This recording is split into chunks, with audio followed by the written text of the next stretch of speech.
খুলনা প্রকৌশল ও প্রযুক্তি বিশ্ববিদ্যালয়ের ভিসি অধ্যাপক মোহাম্মদ মাসুদ, প্রভিসি অধ্যাপক এসকে শরীফুল আলমকে প্রত্যাহার করে পৃথক দুই প্রজ্ঞাপন জারি করেছে শিক্ষা মন্ত্রণালয়।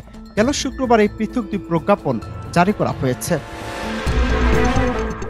শিক্ষা মন্ত্রণালয়ের সিনিয়র সহকারী সচিব এএসএম কাশেম স্বাক্ষরিত পৃথক একটি প্রজ্ঞাপনে বলা হয়েছে, রাষ্ট্রপতি ও চ্যান্সেলরের অনুমোদন ক্রমে খুলনা প্রকৌশল ও প্রযুক্তি বিশ্ববিদ্যালয়ের আইন অনুযায়ী বিশ্ববিদ্যালয়ের ভিসি পদে ইতিপূর্বে নিয়োগকৃত অধ্যাপক ডক্টর মোহাম্মদ মাসুদকে নিজ বিভাগে প্রত্যাবর্তনের নিমিত্তে অব্যাহতি প্রদান করা হলো।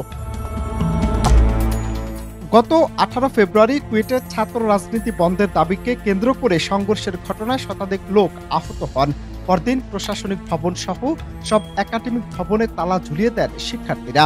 ওই দিন দুপুরে সিন্ডিকেট সভায় কুয়েটে সব ধরনের রাজনৈতিক কর্মকাণ্ড বন্ধ রাখার সিদ্ধান্ত হয়। 25 ফেব্রুয়ারি সব আবাসিক হল অনির্দিষ্টকালের জন্য বন্ধ ঘোষণা করা হয়।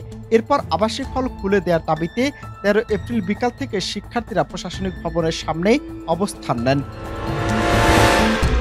এরপর 14 এপ্রিল রাতে সিন্ডিকেট সভায় সংঘর্ষে জড়িত থাকার অভিযোগে 37 শিক্ষার্থীকে সাময়িকভাবে বহিষ্কার করার সিদ্ধান্ত নেওয়া হয়। এই ঘটনার জেরে গত রোববার উপাচার্যের পদত্যাগের 24 ঘন্টার আলটিমেটাম বেঁধে দেওয়া হয়।